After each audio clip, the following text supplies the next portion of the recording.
The starting blocks are cold beneath his fingers. The stadium breathes as one organism, tens of thousands of lungs pulling air in and out, waiting for a moment that will last less than 10 seconds.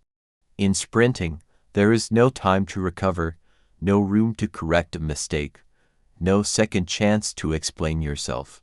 There is only the gun, the drive phase, and the finish line. For Armin Hary, that narrow window of time would become the place where history was rewritten and where West Germany found its fastest man. Armin Hary was born on March 22, 1937, in Quierschied, in what was then Nazi Germany, into a world already fractured by political tension and soon to be consumed by war. His early childhood unfolded during the final years of the Second World War and the difficult Reconstruction period that followed. Resources were scarce, daily life demanded resilience, and sport when it appeared was not luxury but release. Running, jumping, and playing outdoors were not structured training sessions but expressions of freedom in a recovering society. From a young age, Hary showed an unusual natural speed. He was not introduced to athletics through elite systems or scientific planning. Instead, he discovered movement instinctively through school sports, informal races, and local competitions. Like many young athletes of the era, he tried multiple disciplines before sprinting claimed him. His raw acceleration stood out immediately. Coaches noticed that he separated from peers almost effortlessly, a quality that cannot be taught.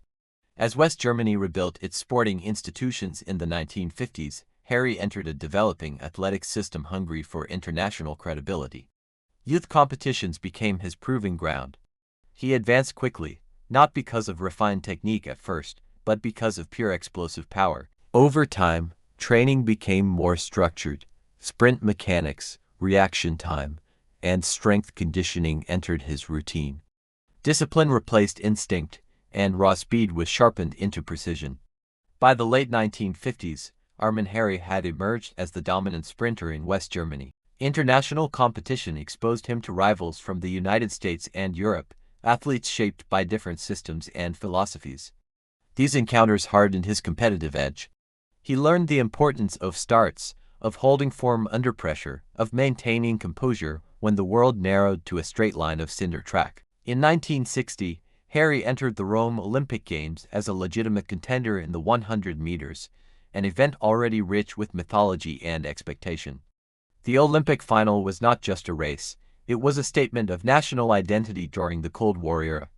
When the gun fired, Hary exploded from the blocks. His acceleration was decisive. He crossed the finish line first, becoming the 1960 Olympic 100-meter champion, delivering West Germany its first Olympic gold medal in the event.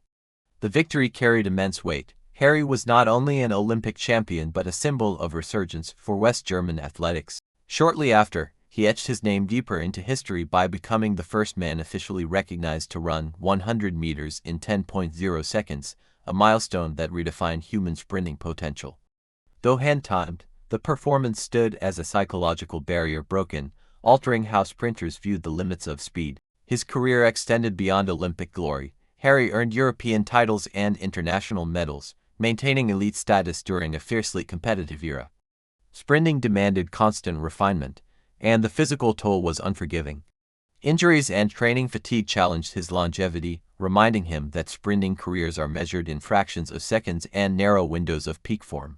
Hary's personality reflected the demands of his discipline. He was intense, focused, and unapologetically competitive. Training sessions were precise, repetitive, and mentally taxing. Sprinting left no room for improvisation. Perfection was pursued through thousands of identical movements. His lifestyle reflected that commitment, prioritizing recovery, preparation, and consistency. As the 1960s progressed, younger athletes emerged, and the sport evolved. Eventually, Hary stepped away from elite competition. Retirement did not erase his identity but reshaped it. He remained connected to athletics and public life, his Olympic triumph continuing to define his legacy within German sport history. Armin Hary's story is not just about speed. It is about timing, about being ready when opportunity appears and fearless when the moment demands everything. His achievements remain landmarks in sprinting history, reminders that even the shortest races can carry the longest echoes. At Behind the Medal, we honor athletes not just for how fast they ran, but for what they carried with them when they did. If this story inspired you, like the video, share it with fellow sports fans, and subscribe for more untold journeys behind the greatest moments in athletics.